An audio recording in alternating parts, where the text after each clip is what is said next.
Web3 TV.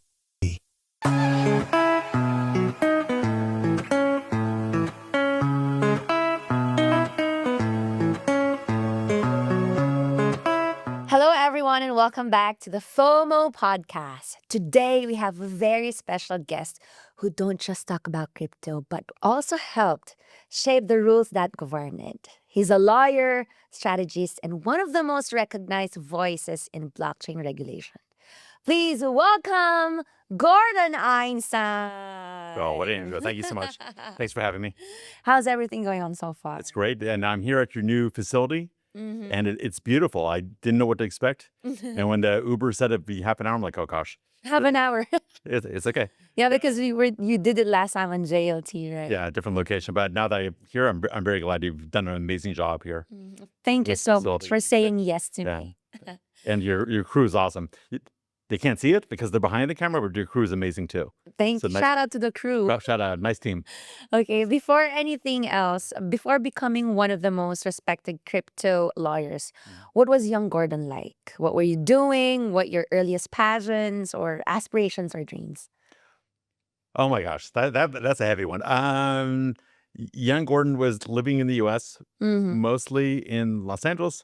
I was a very introvert kid, which I had to go through a lot of steps to do the public speaking, which we can talk about. Very introverted, did a lot of reading, did a lot of studying, kind of in my own world. I was always interested in politics and philosophy and law and everything else, but not super social. Yeah. That blossomed a bit later. So that's a big difference. Like now. Yes, it's an intentionally worked on difference. You're from introverted now, super extroverted. Are you? Would you say? I am an introvert who's capable of being extrovert Okay. as required. Ambivert. I- Half. Ambivert, half. exactly. I would say. I say I'm not, look, in my ideal planet, I'm in a library just reading, or, by the beach just reading. That's my ideal world. That's some fantasy of mine. Yeah. That's where I'm most comfortable, or learning languages. But I do what I need to do in order to get out the message about different things.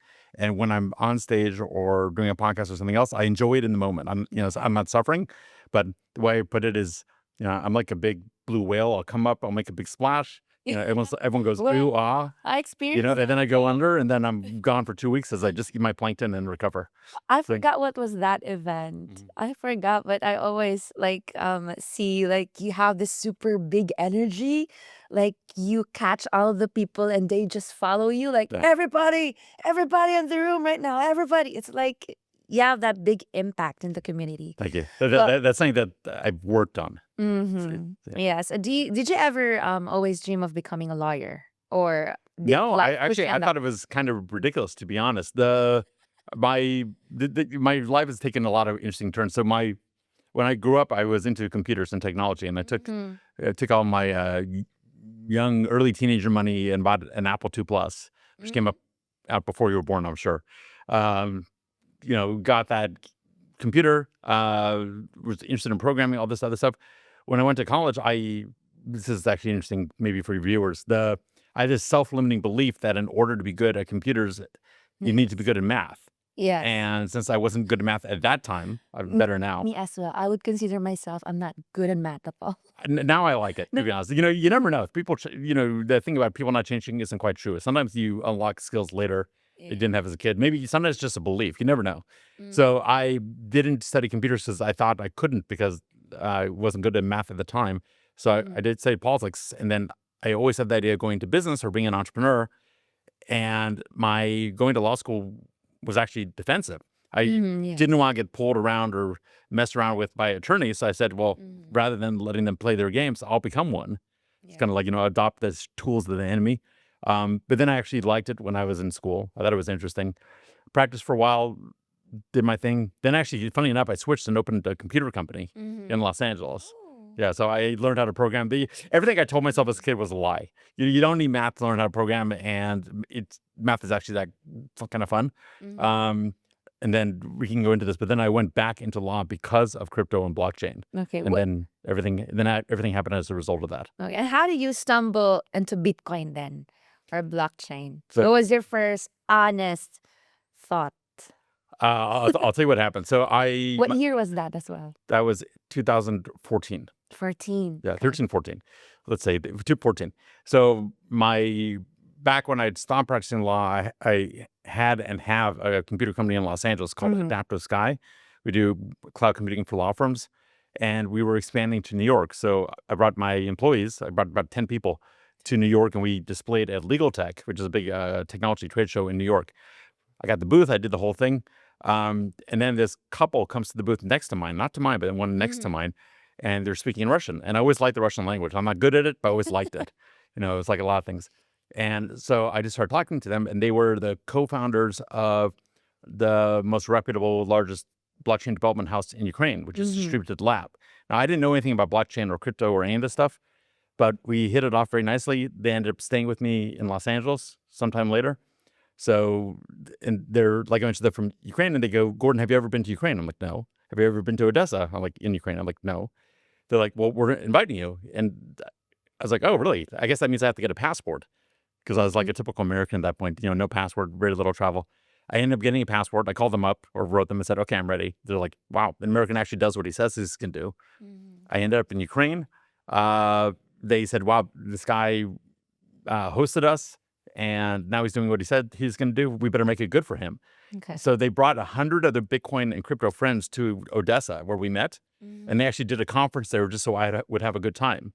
And so this conference started because I went to Odessa. Because it's a big long story, but basically I got exposed to all this stuff, and it took me a couple times to get it. But once I understood blockchain and crypto and Bitcoin, I realized two things. I realized, number one, if I were to practice law, this would be an interesting area to practice because it's new and on the edge, and things, people are fighting. It's not something boring. That's number one. But number two is I had a huge revelation. I had the revelation that the things that I thought were inefficient or scary or unfriendly or bad about law could be fixed with blockchain. Yeah. And I saw this huge opportunity to help humanity, to make the world better, and to move things forward with our development. And I took it. So I went back to Los Angeles. I told my employees, hey guys, I'm going back to the practice of law. I can either shut down the company, you guys can all say goodbye, or I'll keep it going and you need to help me. And they said, no, keep the company going. And I switched. Okay. Would you consider yourself as an early adapter of Bitcoin? Yes. Yes. Yes. Just I want to know Hmm. how much was the Bitcoin when you first bought it? When I first bought it, it's probably $100. $100. Yes. So now the And I am one of those guys who sold some of his Bitcoin, but I didn't sell all my Bitcoin. You didn't sell all of your No. Bitcoin. So how many Bitcoins do you? Good luck. Good luck. Go ask my wife. Yeah. But A that's lot of Bitcoins, because it's 2025, and he said he didn't sell all of his Bitcoin. So you guys think about how many Bitcoins does he have? Don't make me a target. But some people collect toys, some people collect cars. I collect stuff. So. Okay, now let's. And by the way, I had a couple of temptations. It's like, oh, get this house. Oh, do this. Oh, do that. And sometimes I gave in a little bit, but there was always part of me that was highly resistant to, I worked hard for what I got. Well, out of curiosity, you have a Bitcoin as well, and stable coins for sure. I want to know, are you also into altcoins or meme coins? Do you also I wish so. You take risk? The definition of altcoin has slipped over time. So it used to be that altcoin was anything that wasn't Bitcoin. Yes. Okay, and I think that the term was a little bit dismissive. Oh, it's not Bitcoin; it's an altcoin. Like Bitcoin is the coin; everything else isn't.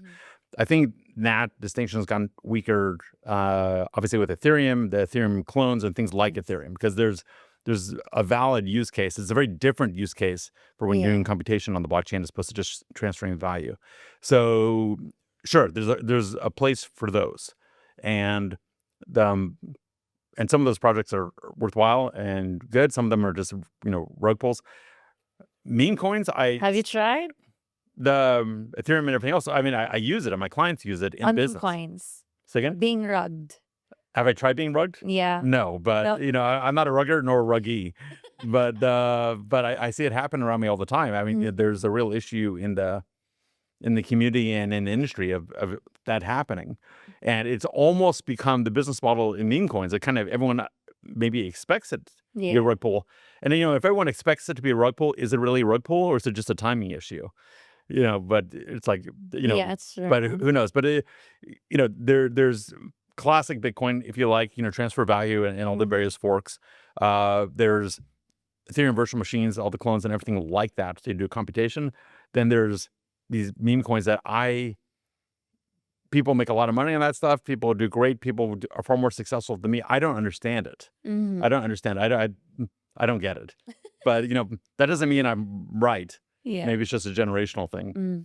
But Okay, it maybe, depends. but also maybe there's a new kind of economic or social organizing principle that's behind meme coins that we don't fully understand yet, but is there. We just need to work with it for a while, and then something comes up. Maybe it's some form of community forming or Yes. signaling. Maybe there's something there. I don't want to dismiss them entirely. There's- There could be something there, or may evolve into something. I'm just not smart enough to see it. Yeah, it's not for you then. You know, Not some yet. people that just like betting on meme coins. Maybe they get a lot of money, and some are not. So it maybe depends. Yeah, on and some people do great. Yeah. Yeah, some people give up, grandma's retirement money, and then they have to have uncomfortable conversations. Sold their house, sold their whatever golds or Yeah. anything just to bet on some meme coins. But anyway, now let's dig into the bigger questions. Okay. Regulations, risks, and the future of crypto. So many people say regulations kills innovation. Do you believe regulation could easily save crypto? So regulations, like any other tool. Yes. Okay, the tool. Well, it's not quite. Let me. It's a great question. Let me give you kind of level 1 answer and then level 2 answer. Depends what you're. It's like everything else in life. It depends what you're trying to accomplish, and then you need to find the matching tools, and then not be sabotaged in the process of using them, if you like. All right. So, what does Bitcoin need regulation to succeed? No, it's meant to be regulation resistant. It's meant to work despite regulation. It's meant to be not subject to shutdown or censoring or change or any of this other stuff, and that's part of the magic wonder of it. That's maybe why it's retaining its value. And every time everyone pronounces it dead, it doesn't die because no one can decide to kill it, and it just takes a couple people using it to keep on going on. So, does Bitcoin facilitate adoption? In some cases, yes. It lets institutional buyers buy it. It lets people trade it for fiat and for other coins legally at scale. So that's an enabling kind of legislation. Can legislation or regulation hurt something? Sure. It can make crazy licensing requirements. It can create criminal or financial penalties that are, not in proportion to what people are doing. It can make things overly complicated. And the SEC in the U.S., that's part of the reason I left from the U.S. to Dubai. The SEC, the Securities and Exchange Commission in the U.S., was sort of like a hostile regulator. It was, in my opinion, ignoring and then later sabotaging the adoption of crypto and these technologies in the United States to the great detriment of the country. I mean, we're now just barely beginning to come alive.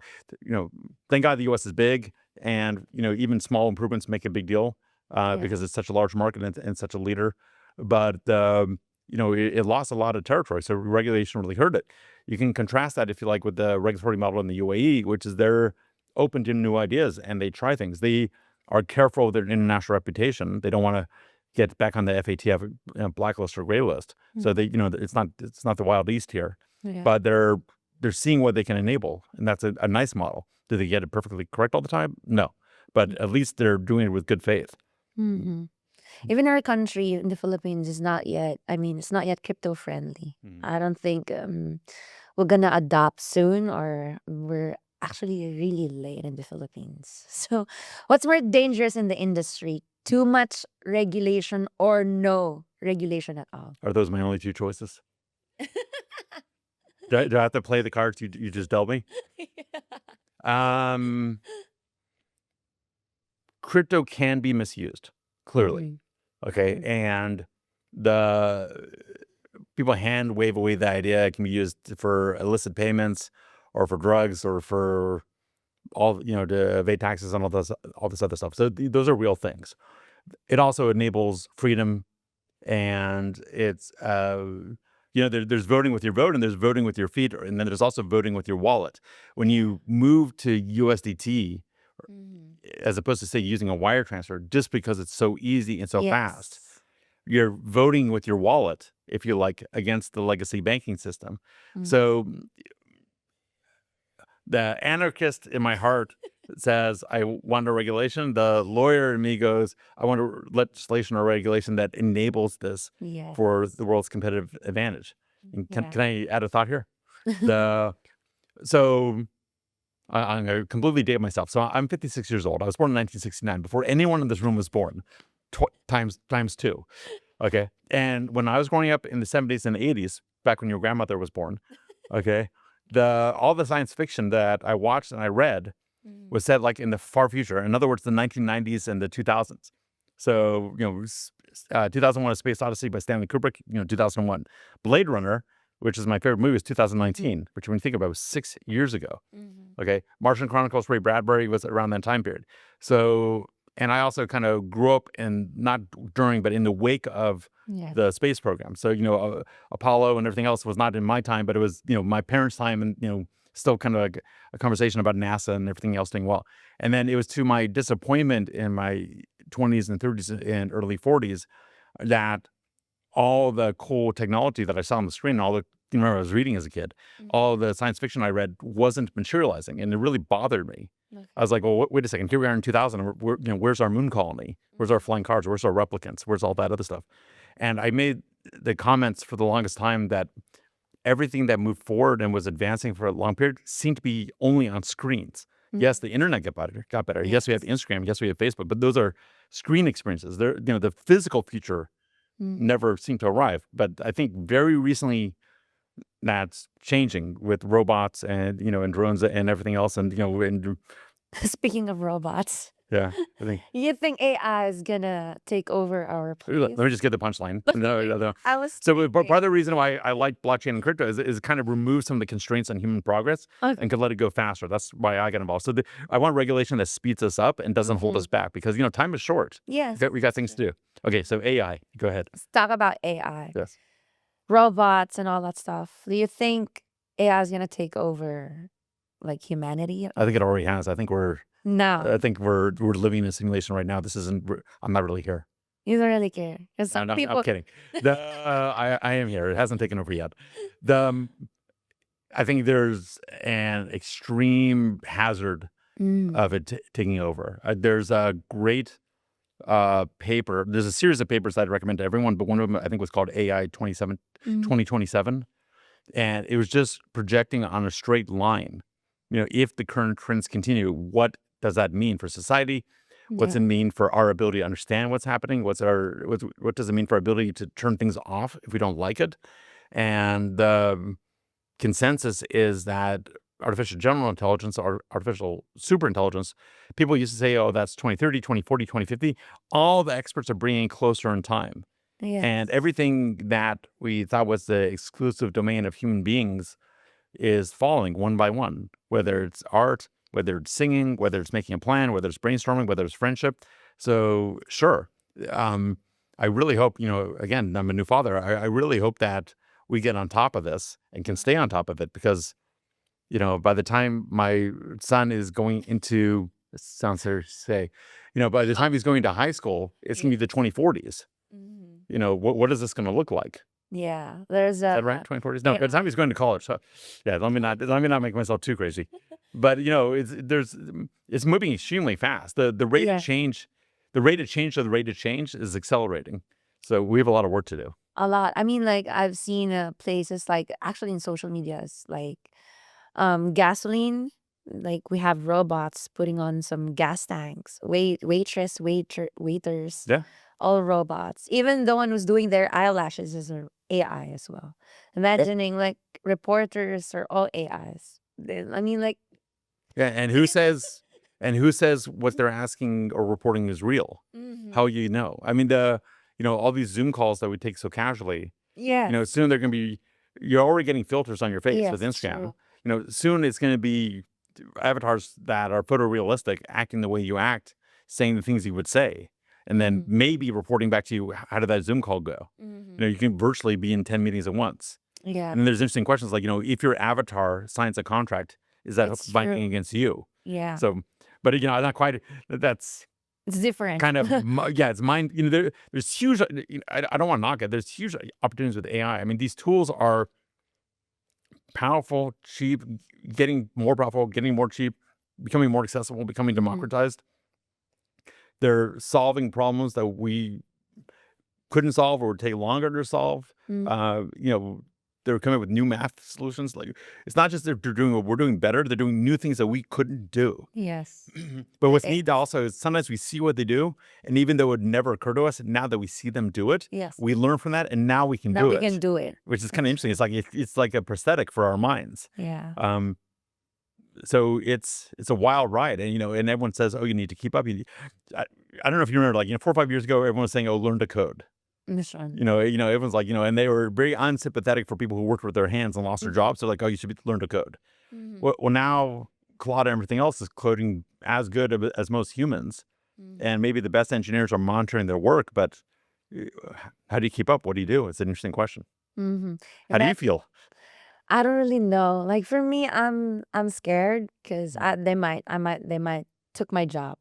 Like no podcast at all. Like somebody could do it over. Maybe. Right? I mean, would you also imagine like having an AI lawyer? Yes. Would it be possible? Yeah. Actually, it's extremely possible, and maybe it's even good. Maybe it's even good to have AI judges, so that they're free of bias, so they actually understand what's going on, so that they're consistent.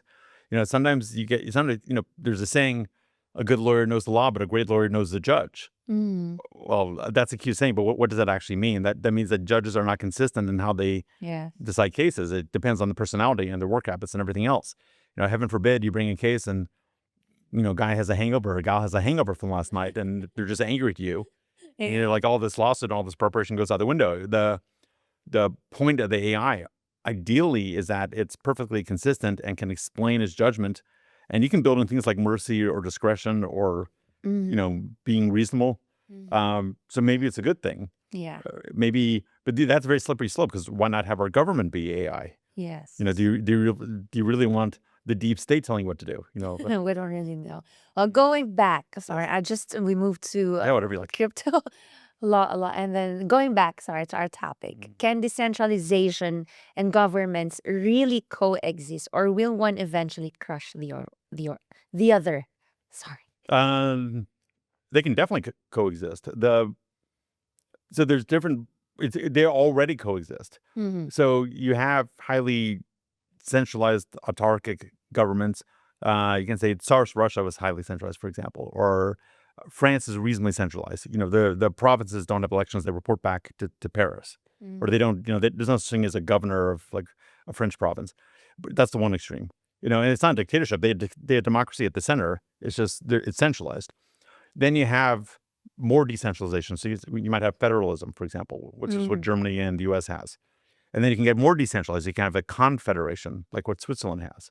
And if you look at the UAE, it's an interesting blend of, I'd say they almost have the Swiss model, where each emirate, yes, they're part of a national government. They're not independent countries. Like Dubai is not an independent country, but they have a lot of local freedom on the emirate layer. Yes. That's decentralization.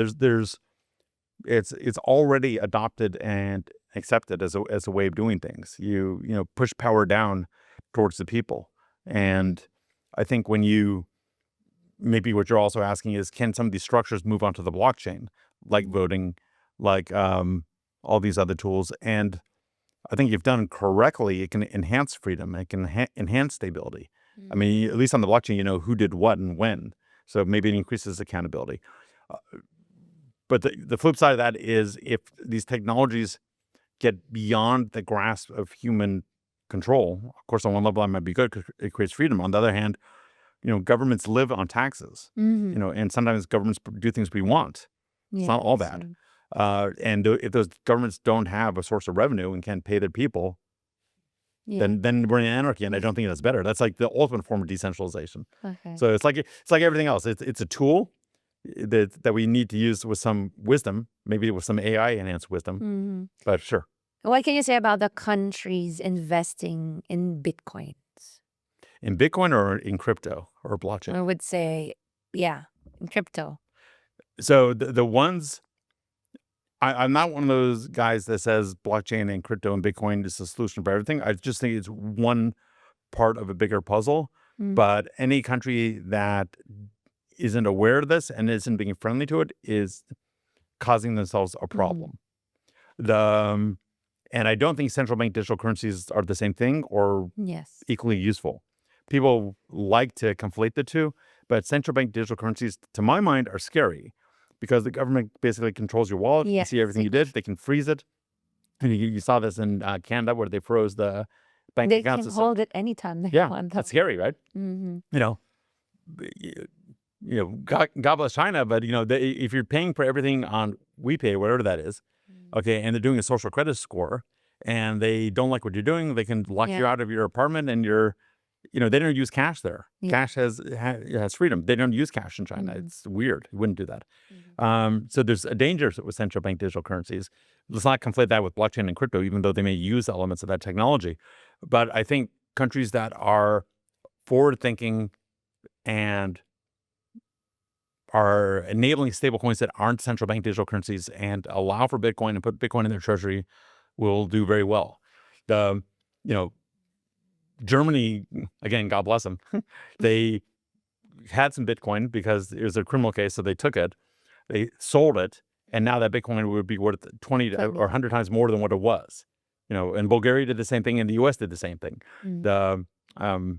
Tim Draper took the Silk Road Bitcoin and bought it. Him and his son, who I know, they bought it from the U.S. government, and now it's much more valuable. So whenever the government gets its hands on Bitcoin, it should hold on to it and should also acquire it. El Salvador also invested in Bitcoin. Yes, and everyone mocked them, and the IMF gave him a hard time, and I kind of wondered if the Marines were going to go in there, but he survived. He also got rid of the gangs, which is good. Yes. And they're doing well. Now there's some nuance there because the way they set up the access is not totally clean access to Bitcoin, but it's really good. I'll add also that people think that USDT and USDC, people think that works against the US dollar because outside the US banking system. I'd argue it's the opposite. People internationally are scared about the weaponization of the dollar and the weaponization of SWIFT, but the mass adoption of USDT is in some ways, I don't know how you say it, like a saving buoy or a saving, whatever that is that a like art throws to someone when they're drowning. It's somehow rescuing the US dollar because it's a fantastic use case for the dollar. And when China and Russia are doing trade on the border, they're not using their local currencies, even though they want to. They're using USDT.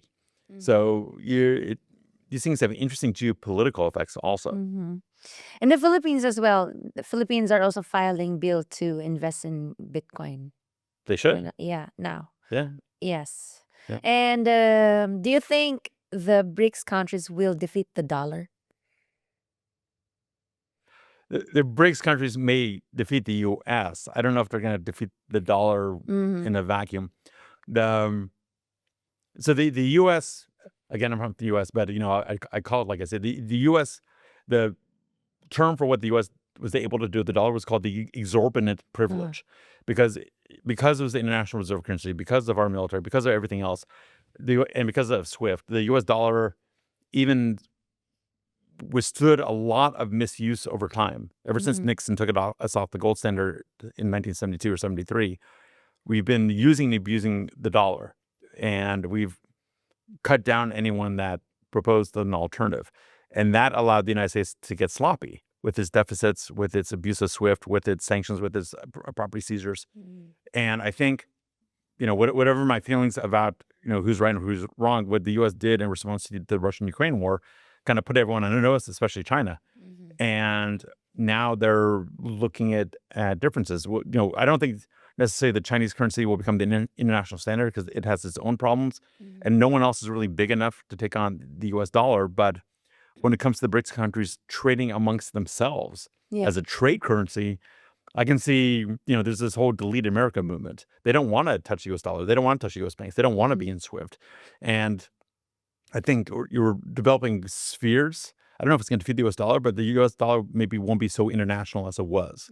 Maybe be North America, maybe South America, maybe in tandem with the euro, but it's going to lose a lot. A lot. Yeah, it's an interesting, complicated world. Yes, it is. Do you think we will be in a place where we don't need the fiat currency anymore? Someday? No. I mean, Not all. someday, from between now and infinity, sure. When the Martians land, maybe. But in the near to medium term future, no, because the government.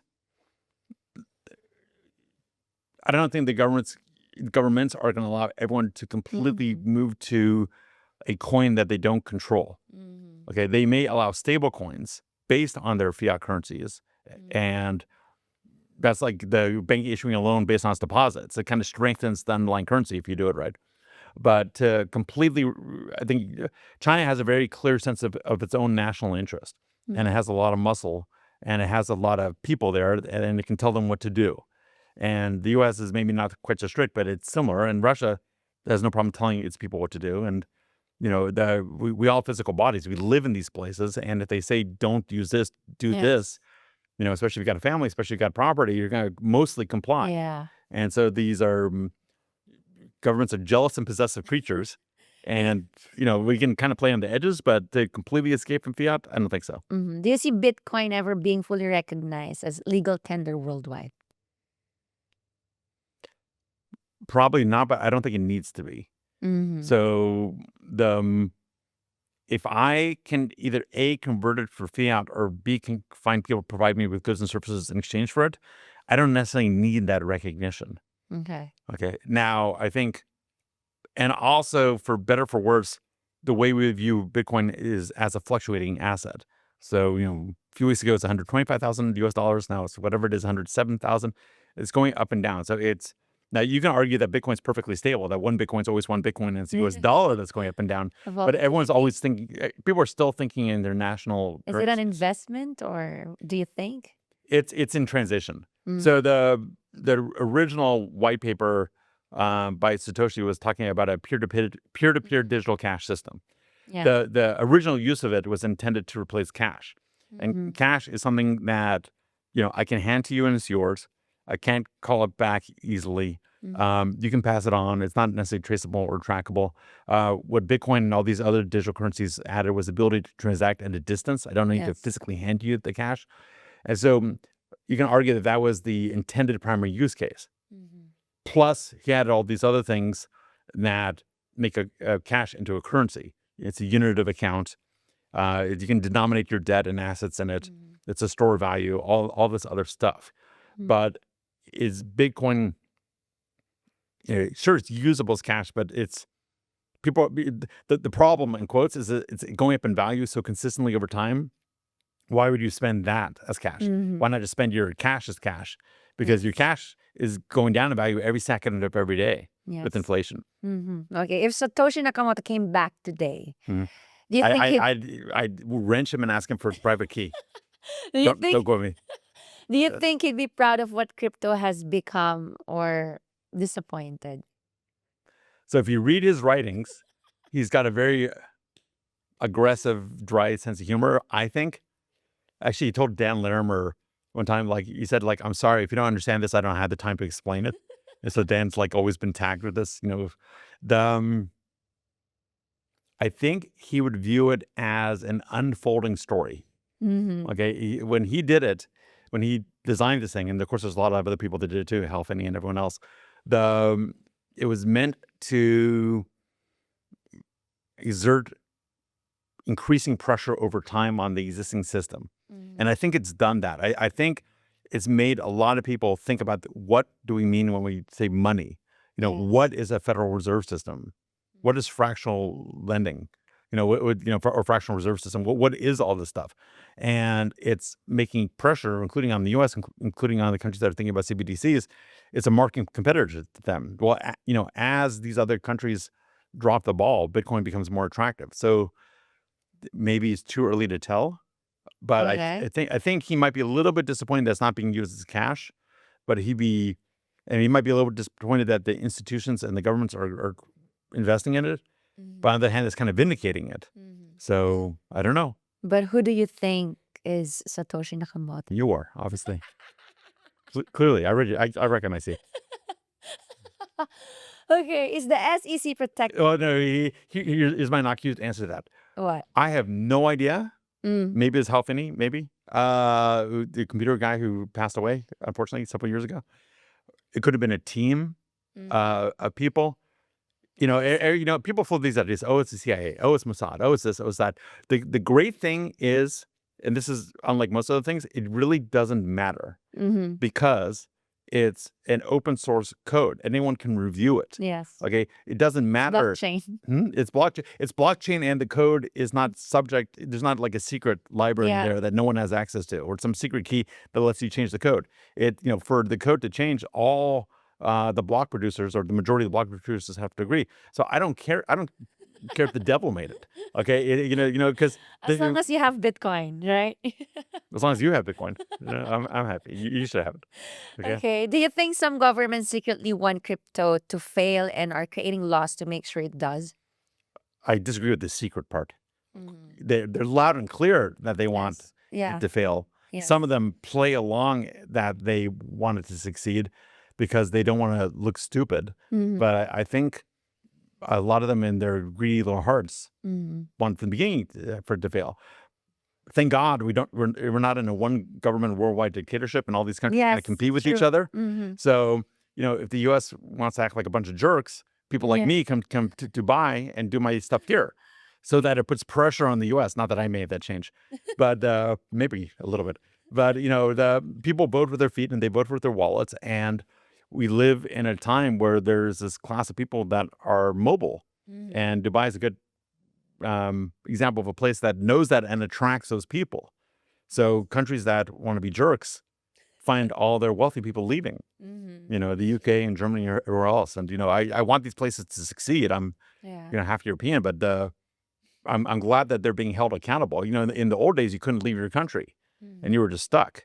Or you emigrated and then, you never saw your family again because, you might have to go across the ocean for 6 months. But it's not like that now. You just want 1 6-hour flight and, 7-hour flight, you're Berlin to Dubai and, look around and you're like, oh, this is nice.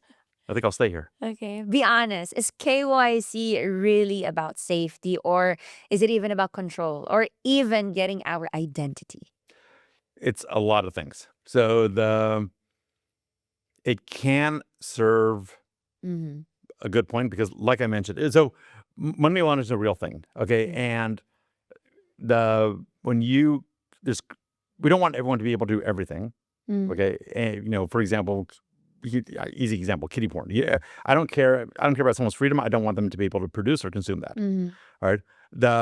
And then the money that someone quote unquote earns by producing stuff like that, or killer or fentanyl. I don't want anyone to make money off selling fentanyl. Fentanyl is destroying the United States and some other places. All right. And so when people do that, not for fun necessarily, but they do it to make money. Yes. All right. And it's one thing to get cash, but eventually they want to buy property with it, or they want to get into the banking system. And if you interdict that money or use that process to track them, you can kind of go after the underlying crime. And you can also make that crime not pay. So there's money laundering laws serve a valid purpose. And KYC, when it's applied correctly, operates in support of those money laundering laws. Where it might go too far, per se, is when you divorce the money laundering from the underlying crime, which is something that happened about 10 or 15 years ago. It used to be that the crime was the crime.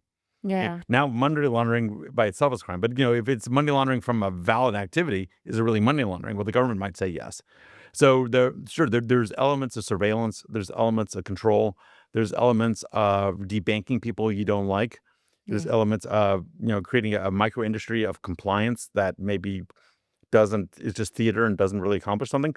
But there's also the underlying realities that, as a society, there's things we don't want people to do.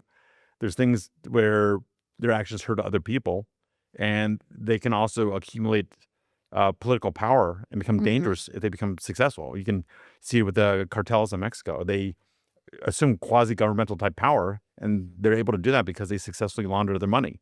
So if we can stop some of that with KYC, then it's a good thing. It's just like everything else, it's a balance. Yeah. Okay. So what legacy do you want to leave in this industry as Gordon Einstein, the lawyer who stood at the intersection of law and blockchain? I do want to touch on Tech Tuesdays a little bit as part of this. Okay. Yeah, okay. But no, my main legacy is I want hopefully I stick around for a long time, but I want my family and my kids Mm. to live safely and well in a rapidly changing world. Mhm. Okay, that's number one goal. And so my lodestar or my goal, my actions are oriented around that. Like I'm not a monk. I want to enjoy myself. I'm here. God put me on this planet for a reason. But as I say, when I take off for the stars, hopefully in several decades from now and not soon, I want them to be well. I want my friends and the people I work with to also be in a good position. Assuming that that's all handled, I would like. Again, I went into blockchain and crypto because I want to make the world better. Okay, the micro part was, new exciting area of law. The macro part was that I see an opportunity to make law better. So my legacy would be severalfold. I want to push humanity forward, as a lawyer, making the laws better, getting people to work together, getting investments happening, investing in good technology. Actually, I have 3 rules for participating in anything. Yes, it needs to make money. Yes, of Okay. course. Yes, it needs to be cool because I get bored super Definitely. easily, but it also needs to make the world a better place. Yeah. So anything I get involved with each one of those 3 things needs to be true. Mhm. Okay. If it doesn't make money, forget it. If it's not cool, forget it. And if it doesn't make the world a better place, forget it. All three things need to be true. So I want to use whatever time God gives me to make the world better. And I'd love to see certain regional conflicts get solved. I think everyone deserves a chance of life and and freedom, and to see their family grow up and, not live in terror and just, and there's a lot of bad stuff going on. I'm working to see if I can help some of that, get resolved. The, I'm here to make sure my family's okay and I'm okay, and then I'm here to do good. Yes. As a father, especially. As a father, as a husband, Yes, everything. So God what's willing, hopefully as a grandfather, we'll see. Depends where the stem cells work. it's a little early to tell though. Huh? Okay. What's your message to people who are still sitting on the sidelines, unsure if crypto is worth the risk? Your message. I'll broaden the question a little bit. So action is the killer app. Mm-hmm. Okay, not necessarily thought, not planning, not research. All that stuff's great, but action is the killer app. Okay, part of the reason why if I'm successful, why I'm successful is I don't wait for perfect information, and I don't wait for permission. Okay, and when you relentlessly take action, number one, the world kind of complies with your motion. The universe meets you halfway, or sometimes more than halfway. But to me, action is like a prayer.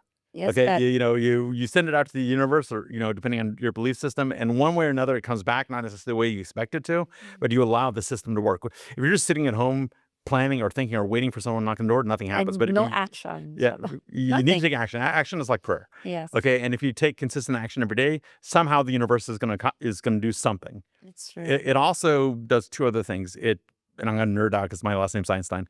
Okay, it produces entropy. Okay, now entropy gets a bad rap, but entropy, you can think about it as like chaos. You're stirring the pot. Okay, you're allowing for coincidence to happen. You're allowing for good fortune to happen. When you go to a networking event like Tech Tuesdays, you're creating entropy. Okay, you're allowing yourself an opportunity to meet someone. I come here, I see your fantastic crew, I get to see your new facility. This is an entropy producing experience. I get to know you all better. Certain vistas of opportunity are opening up. It's great. If I was like, oh my God, 30 minutes away on Uber, forget it. Forget it. Do it on Zoom. Thanks. Forget it. No, action. Okay. And I'm not that grumpy. Don't worry. And also action produces information. Okay. People get into analysis paralysis, and it's usually just an excuse or a defense mechanism. You can only learn things by taking action. There's some knowledge that doesn't exist in a book that comes from being in the physical world and doing things, and then Learn from it's like, yes, it's like moving forward in a dark tunnel with a flashlight. Your flashlight only goes so far. Yes. And you can be like, oh, the end of the tunnel's dark, I'm scared. No, if you go 2 feet, your light goes 2 more feet out, and you just keep on doing that, and eventually you get through the tunnel. Yes. So don't sit on the sidelines with your health, with crypto, with meeting people, with learning. Don't sit on the side, always move. Yeah. Okay, yes, take a break. Yes, smell the roses, everything else, but action, action, action. Don't stop. Thank you so much, Gordon. Finally, and I always ask this question. I think I also asked you this question before, but it was a long time ago. Okay. What do you think is the future of money? What's the future of money? Yeah. Hopefully a lot of it. No, and you too, and everyone in this room, and everyone watching this. I hope you make a lot of money. What's the future of money? Let's say what's the future of value? I always like change the questions a little bit, right? Because what is money? Money in some people's minds gets a bad rap because they don't understand it or they think it's a bad tool or something. Money is just a representation of transferable value.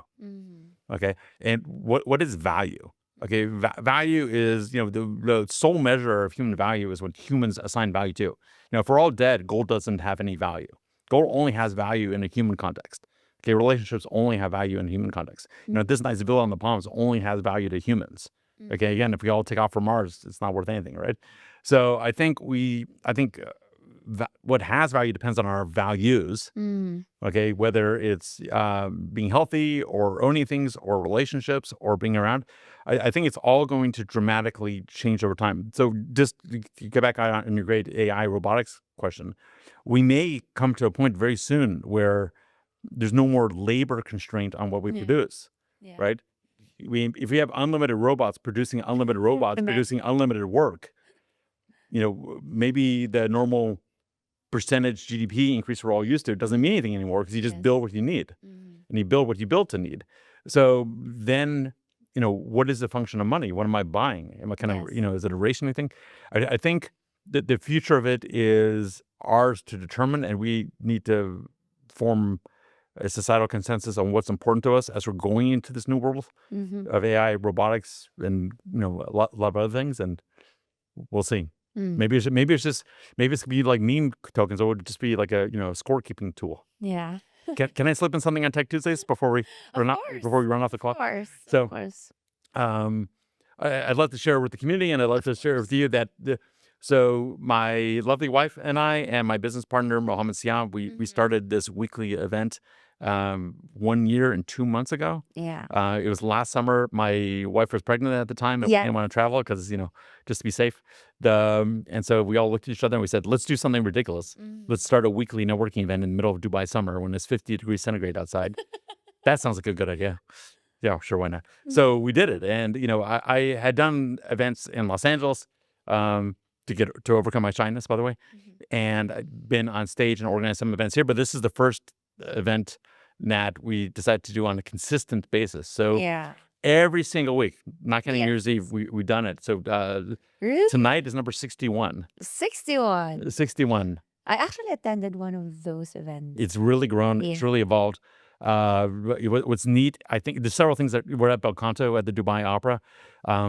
I think it's neat that you have a very diverse group of people from all around the world. It's not all, people from the Soviet Union. It's not all people from, Europe or from the US or whatever. It's not all people from India. It's like everyone's there is number one. Number two is we're fortunate. I think we have a lot of Emiratis, and we have a lot of Emirati women, which is very unusual. And our community is half women. And, our partner is Irina, my wife. So it has an unusual energy for a tech event, which I think is fantastic. And we have great speakers, and Yes. it's a lot of fun. Yes. And I'll say, even the day my son Joseph was born, I hosted. Yeah. Okay, guys, that's every Tuesday. Dubai Tech Tuesday. Yes, and Instagram is Dubai Tech Tuesdays. Easy.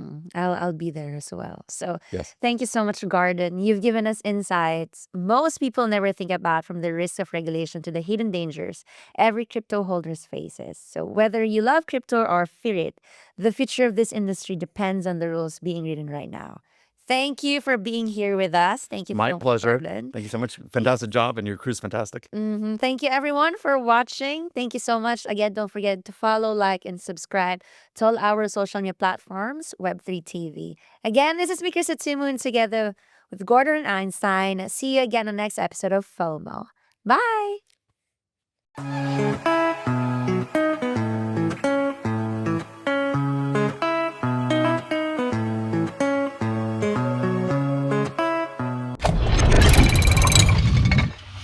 Web3.tv